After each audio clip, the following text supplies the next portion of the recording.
ఇప్పుడు వీళ్ళిద్దరు భార్య భర్తలు. అసలు ఈయన బతుకుతాడు అనుకున్నావా? బతకదు అనుకున్నా. డాక్టర్లు డయాలసిస్ చేయాలన్నారు. డయాలసిస్ చేద్దామన్నారు. డయాలసిస్ చెయ్యాలి, 2 కిడ్నీలు పాడైపోయినాయి అన్నారా? ఎన్ని కిడ్నీలు పాడైనాయి? 70% 2 కిడ్నీలు పాడైపోయినాను. మొన్న నువ్వేనా? ఎంతమంది పిల్లలు? 2 అబ్బాయిలు సార్. 2 చూసారా? ఇప్పుడు పనికి వెళ్తానా సార్, మంచిగా అయిపోయినా. ఇప్పుడు ఎంతకాలంగా నీకు కిడ్నీ ప్రాబ్లం? 3 నెలలు సార్. డాక్టర్ల హాస్పిటల్కి వెళ్ళి ఎంత పర్సెంట్ అయిపోయింది అన్నారు కిడ్నీ? 70%. 70% 2 కిడ్నీలు పాడైపోయింది చెప్తే ఏ హాస్పిటల్, ఏ ఊరు? ప్రశాంత్ హాస్పిటల్ ఖమ్మం. అప్పుడు వీళ్ళు ఎట్లా వచ్చారు, ఎవరైనా చెప్పారా మీకు? టీవీలో మీ ప్రోగ్రామ్ చూసి వచ్చాం సార్.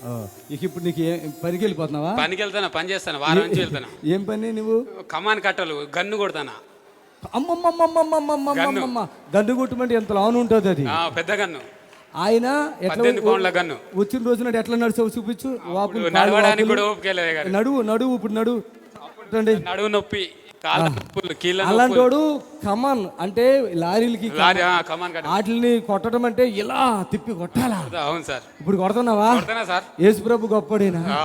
చర్చికి వెళ్ళావా ఎప్పుడన్నా? చర్చికి వెళ్ళాను సార్. ఇప్పుడు చాలా సార్లు వెళ్ళాను, కాకపోతే ఎవరే సార్. ఇప్పుడు వెళ్తావా? ఇక వెళ్తా సార్. ఇంట్లో కూడా ప్రార్థన చేసుకుంటాను. చప్పట్లు కొట్టండి. సుదర్శన్ రావు గారిని దేవుడు అలా వాడుకుంటున్నాడు. అది ఇక్కడ చెప్పే విషయం. అమ్మా, ఈయన 2 వారాల క్రితం వచ్చినప్పుడు ఇంత కాళ్ళు వాపులు, నడువు నొప్పి, కిడ్నీ ప్రాబ్లం. ఇప్పుడు అన్ని తగ్గిపోయినాయి చూడండి. ఏ సిస్టర్, అన్ని తగ్గిపోయాయి. హల్లెలూయా.